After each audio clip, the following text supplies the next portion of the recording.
శ్రీరామచంద్రాయ నమః. శ్రీ సీతారామాభ్యాం నమః.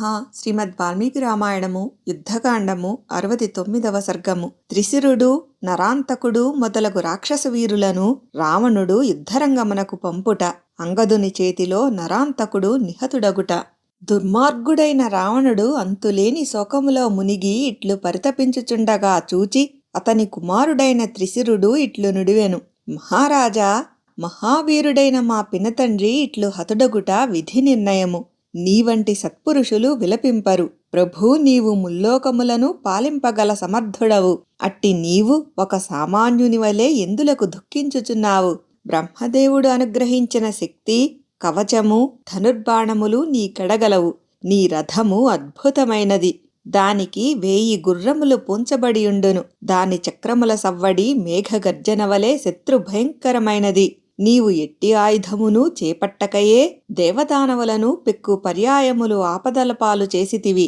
వివిధ ఆయుధ సంపన్నుడవైన నీవు ఇప్పుడు రాముని అవలీలగా జయింపగలవు. మహారాజా, నీ ఆజ్ఞ అయినచో నేను యుద్ధమునకు వెళ్ళెదను. నీవు ఇచ్చట నిశ్చింతగా నుండుము. గరుత్మంతుడు సర్పములను వలె నేనొక్కడనే నీ శత్రువులను నిర్మూలింపగలను. దేవేంద్రుడు శంబరాసురుని వలె, శ్రీ మహావిష్ణువు నరకునివలే నేడు నేను యుద్ధమున శ్రీరాముని మట్టి గరిపింపగలను. రాక్షసరాజైన రావణుడు విధిప్రేరితుడై త్రిశిరుని వచనములకు ఊరట చెందెను. అప్పుడతడు పునర్జన్మనెత్తినట్లుగా సంతోషపడెను.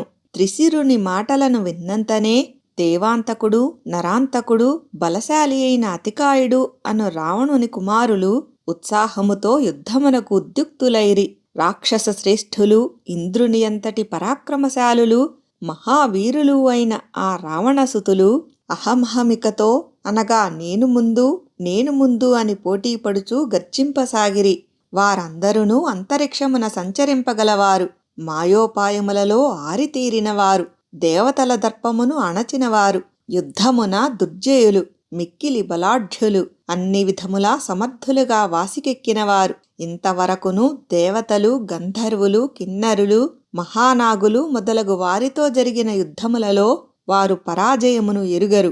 ఆ వీరులు యుద్ధ విద్యలలో కుశలురు, రణమునర్చుట యందును సమర్థులు, ఇతర శాస్త్రముల యందును ప్రజ్ఞగలవారు, తపస్సు చేసి వరములను పొందినవారు. వారు సూర్యునితో సమానమైన వర్చస్సు గలవారు, శత్రు సైన్యములను మర్దించినవారు, మహావీరులైన దానవుల గర్వములను రూపుమాపినవారు. అట్టి కుమారులచే పరివృతుడయ్యున్న రాక్షసరాజు దేవతలతో గూడియున్న ఇంద్రుని వలె విరాజిల్లుచుండెను.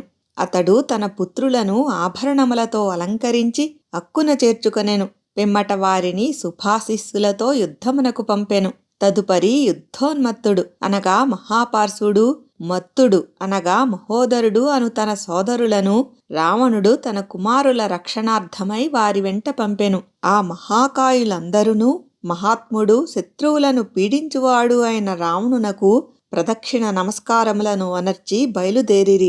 మహాబలశాలులు, యుద్ధము చేయుటకు తపన పడుచున్నవారు అయిన ఆ 6 రాక్షస శ్రేష్ఠులును చందనాది సుగంధ ద్రవ్యములను అలదుకొని యుద్ధరంగమునకు బయలుదేరిరి. త్రిశిరుడు, అతికాయుడు, దేవాంతకుడు, నరాంతకుడు, మహోదర మహాపార్శులు విధి ప్రేరణచే అనగా ఆయువు మూడినవారై ముందునకు సాగిరి. మహోదరుడు నల్లని మేఘము వలె విలసిల్లుచున్నదియు, సుదర్శనము అను పేరుగలదియు అగు ఐరావత జాతికి చెందిన మహాగజముపై ఎక్కెను. సమస్తమైన ఆయుధములను, తూణీరములను ధరించిన ఆ మహోదరుడు ఏనుగుపై ఆసీనుడై అస్తాద్రికి చేరిన సూర్యుని వలె విరాజిల్లుచుండెను. రావణుని సుతుడైన త్రిశిరుడు ఒక శ్రేష్టమైన రథమును అధిరోహించెను. దానికి మేలుజాతి గుర్రములు పూంచబడియుండెను. అందు వివిధములగు ఆయుధములు అమర్చబడి ఉండెను. రథమును అధిరోహించి ధనుర్ధారి అయ్యున్న త్రిశిరుడు శైలాగ్రముపై మెరుపులతో, ఉల్కలతో, ఇంద్రధనస్సుతో ఒప్పుచున్న మేఘము వలె విలసిల్లుచుండెను. 3 తలలకును కిరీటములను ధరించి రథమునందున్న త్రిశిరుడు 3 బంగారు శిఖరములతో ఒప్పుచున్న పర్వతరాజమగు హిమాలయము వలె అలరారుచుండెను. ధనుర్ధారులలో శ్రేష్ఠుడు, తేజస్వియు అయిన అతికాయుడు అను రావణసుతుడు మేలైన రథమున ఆసీనుడయ్యెను. ఆ రథము దృఢమైనది, దాని చక్రములు ఇరుసు బలమైనవి. అనుకర్షము దృఢమైనది. చక్కని నొగలు గలిగి మేలైన గుర్రములచే పూంచబడి ప్రకాశించుచున్న ఆ రథమునందు తూణీరములు, ధనస్సులు, ఈటెలు, ఖడ్గములు, పరిఘలు అమర్చబడి ఉన్నవి. అతడు బంగారముతో నిర్మితమై చిత్రముగా ఒప్పుచూ వెలుగొందుచున్న కిరీటమును ధరించి ఆభరణముల కాంతులతో తేజరిల్లుచూ మేరు పర్వతము వలె శోభిల్లుచుండెను. మహాబలశాలియు రథాసీనుడునూ అయిన ఆ రాక్షసరాజకుమారుడు రాక్షస శ్రేష్ఠులతో పరివృతుడై దేవతలతో గూడిన సురరాజు వలె విరాజిల్లుచుండెను. నరాంతకుడు ఉచ్చైశ్రవముతో తుల్యమైన తెల్లని గుర్రమును అధిరోహించెను.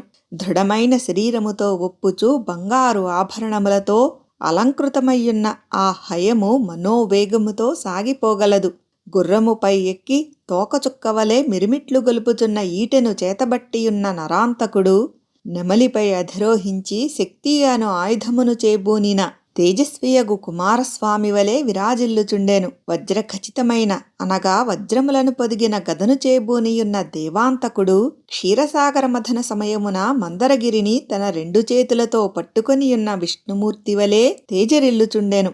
దృఢకాయుడు మహావీరుడు అయిన మహాపార్శ్వుడు గదను చేబూని యుద్ధరంగమున గదాపాణి అయిన కుబేరుని వలె అలరారుచుండెను. తిరుగులేని బలములతో గూడిన ఆ రాక్షసయోధులు సాటిలేని బలములతో ఒప్పుచూ అమరావతి నుండి కదలిన సురలవలే లంకానగరము నుండి బయలుదేరిరి. మహావీరులైన ఆ రాక్షసులు శ్రేష్టములైన ఆయుధములను ధరించి ఘీంకరించుచు గజములతోడను సకిలించుచున్న కుర్రములతోడను మేఘగర్జనలవలే ధ్వనించుచున్న రథములతోడను వారిని అనుసరించిరి.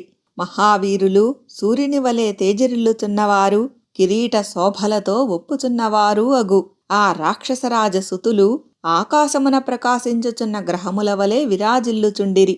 ఆ రాక్షసులు చేబూనియున్న ఆయుధములు కాంతులీనుచూ ఆకాశమునందలి శరత్కాల మేఘములను తలపింపజేయుచున్న హంసల వలె విలసిల్లుచుండెను. యుద్ధరంగమున శత్రువులను జయించుటయో లేక వారి చేతిలో తాము చచ్చిపోవుటయో తేల్చుకొనవలెనని నిశ్చయించుకొని ఆ రాక్షస వీరులు యుద్ధమునకు ఉబలాటపడుచూ ముందునకు సాగుచుండిరి.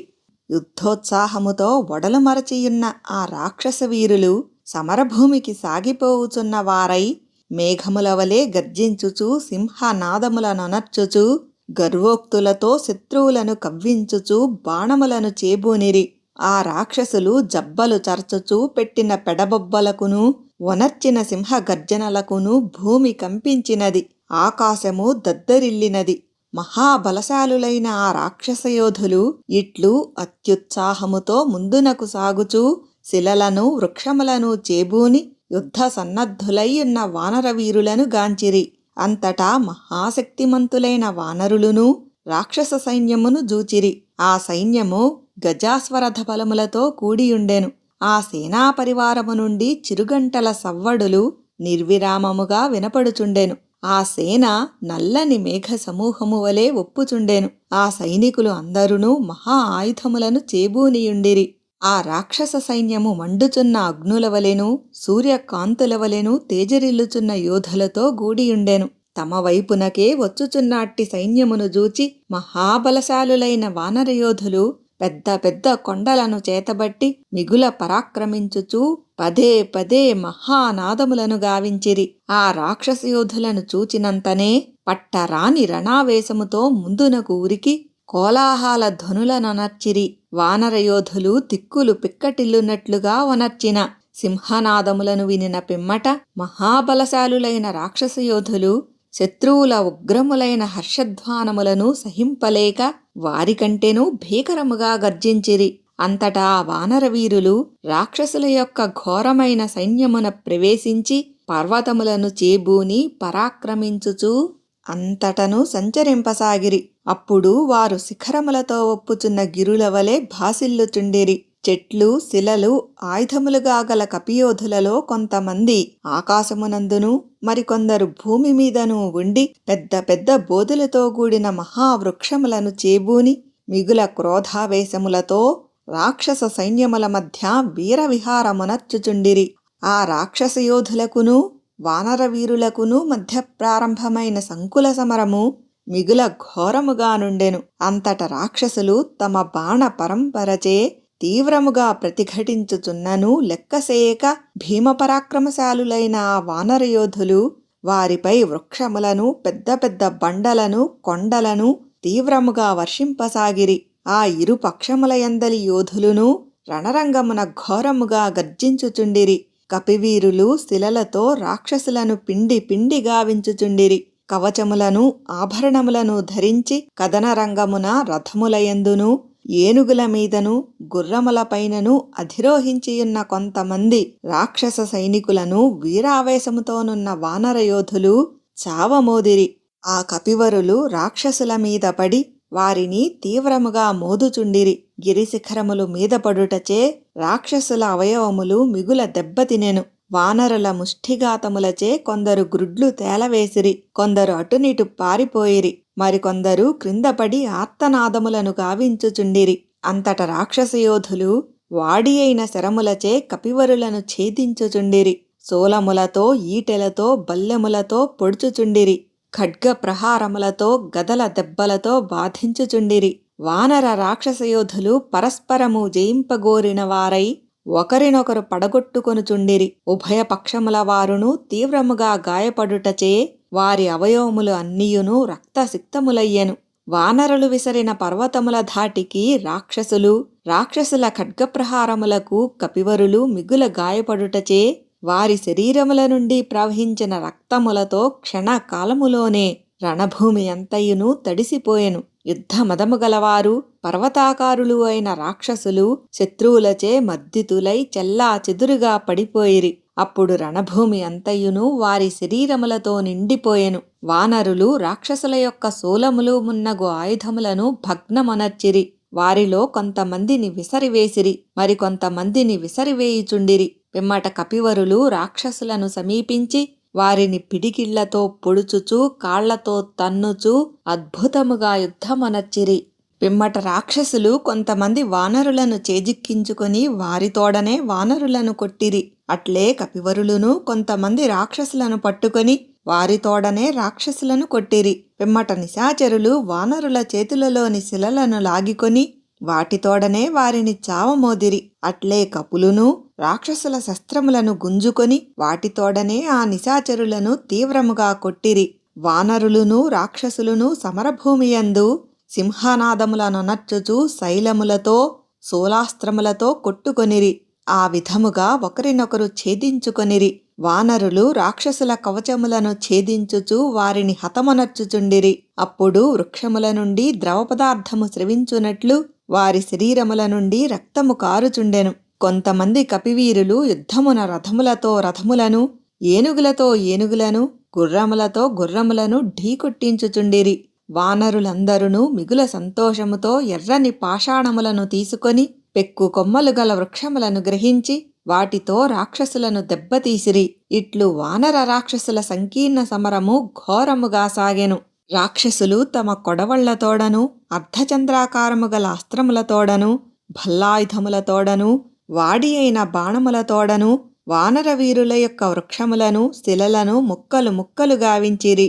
యుద్ధమున ముక్కలైన పర్వతములతోడను విరిగిపోయిన వృక్షములతోడను హతులైన వానర రాక్షసుల కళేబరములతోడను నిండిన రణభూమి కాలుమోపుటకు వీలులేనిదయ్యుండెను. ఆ వానరయోధులందరూ బలగర్వముతో సంతోషముతో నిర్భయముగా కదనరంగమున కాలుమోపి ధైర్య సాహసములతో వృక్షములు శిలలు మున్నగు ఆయుధములను చేబూని ఆ రాక్షసులతో యుద్ధమొనర్చిరి. ఆ విధముగా జరుగుచున్న సంకుల సమరమునందు వానరులు యుద్ధోత్సాహముతో రాక్షసులను పడగొట్టుచుండగా చూచి మహర్షులును దేవతలును జయజయధ్వానములను గావించిరి.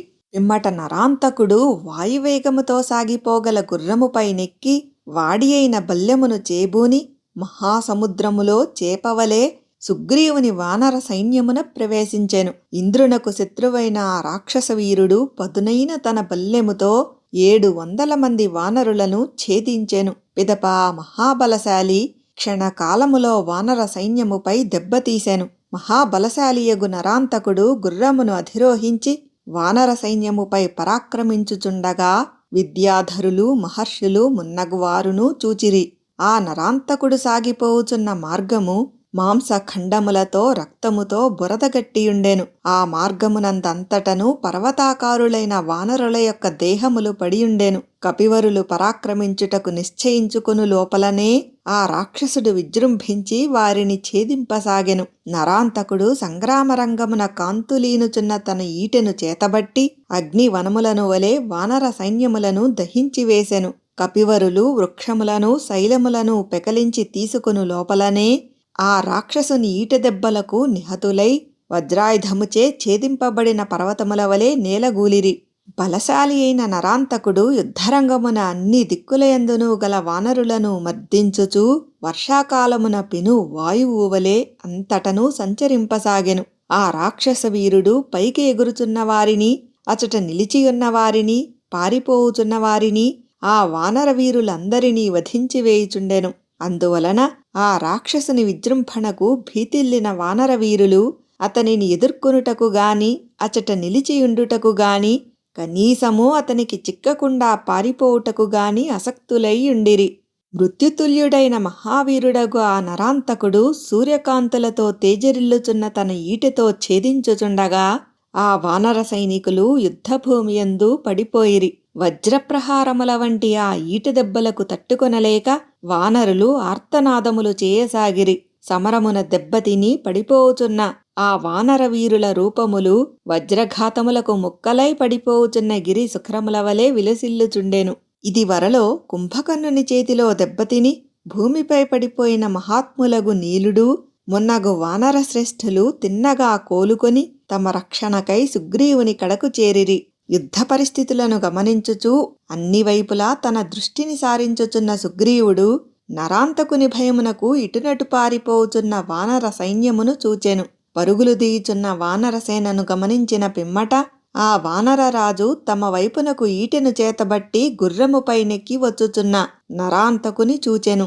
అనంతరము మహా తేజస్వియు వానరులకు ప్రభువు అయిన సుగ్రీవుడు తన అన్న యొక్క కుమారుడు వీరుడు ఇంద్రుని అంతటి పరాక్రమశాలియు అయిన అంగదునితో ఇట్లనెను. అంగదా, ఎవడో ఒక వీరుడు గుర్రముపై అధిరోహించి ఇటే వచ్చుచున్నాడు. వెంటనే వెళ్ళి మన వానర బలములను క్షోభింపజేయుచున్న ఆ రాక్షసుని ప్రాణములను హరింపుము. అంతటా అంగదుడు సుగ్రీవాజ్ఞను తలదాల్చి మేఘముల నుండి సూర్యుని వలె మేఘతుల్యులైన వానర సైనికుల మధ్య నుండి బయటికి వచ్చెను. వానరులలో ఉత్తముడు మేఘ సముదాయము వలె మహాకాయుడు అయిన అంగదుడు భుజకీర్తులను ధరించి రసాది ధాతువులతో ఒప్పుచున్న పర్వతము వలె విరాజిల్లుచుండెను. కేవలము నఖములు దంతములు తప్ప మరి ఏ ఆయుధములునూ లేని మహాపరాక్రమశాలి అయిన వాలిసుతుడు నరాంతకుని ఎదుర్కొని అతనితో ఇట్లు నుడివెను. రాక్షసా, ఆగుము! సామాన్యులైన ఈ వానరులతో యుద్ధము చేసినా నీకు ఏమి ప్రయోజనము? నీకు శక్తియున్నచో వజ్రాయుధము వలె బలమైన నీ ఈటెతో నా వక్షస్థలముపై కొట్టుము. అంగదుని వీరాలాపములను విన్నంతనే నరాంతకుడు కోపముతో మండిపడుచు పండ్లు పటపట కొరుకుచూ మహాసర్పము వలె బుసలు కొట్టసాగెను. పిమ్మట క్రుద్ధుడయ్యున్న ఆ నరాంతకుడు వాలిసుతుడైన అంగదునిపై విరుచుకుని పడెను. పిమ్మట అతడు మిలమిల మెరయుచున్న తన ఈటెను గిరగిర త్రిప్పుచూ అంగదుని హతమార్చుటకై విసరెను. వజ్రము వలె మిగుల కఠినమైన అంగదుని వక్షస్థలమును తాకినంతనే అది ముక్కలై భూమి మీద పడిపోయెను. గరుత్మంతుని ధాటికి ముక్కలైన సర్పశరీరము వలె భగ్నమై పడియున్న ఆ ఈటెను జూచి వాలికుమారుడు తన బాహువును పైకెత్తి నరాంతకుని గుర్రము యొక్క తలపై అరచేతితో బలముగా చరచెను. అంగదుని అరచేతి దెబ్బకు గుర్రము యొక్క తల పగిలిపోయెను. దవడలు లోపలికి పోయెను. కనుగ్రుడ్లు పైకి తేలెను. నాలుక బయటికి వచ్చెను. పిదప పర్వతము వలె ఉప్పుచున్న ఆ గుర్రము నేల కొరగెను. అట్లు హతమై నేలపై పడిపోయిన తన గుర్రమును చూచినంతనే నరాంతకుడు క్రోధావేశపరుడయ్యెను. వెంటనే ఆ మహావీరుడు పిడికిలి బిగించి యుద్ధమున అంగదుని తలపై కొట్టెను. ఆ ముష్టిఘాతముతో అంగదుని తల బలముగా దెబ్బతినెను. అందుండి వేడి రక్తము తీవ్రముగా స్రవింపసాగెను. అందులకు వాలిసుతుడు పదే పదే మండిపడుచూ స్పృహను కోల్పోయెను. అతడు కొంత వడికి తేరుకొని ఆశ్చర్యమున మునింగెను.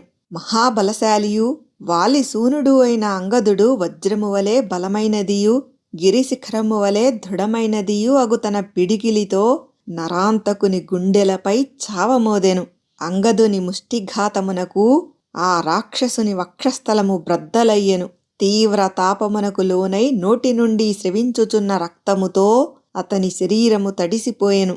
అంతటా నరాంతకుడు వజ్రాయుధ ప్రహారమునకు భగ్నమైన పర్వతము వలె నేలగూలెను.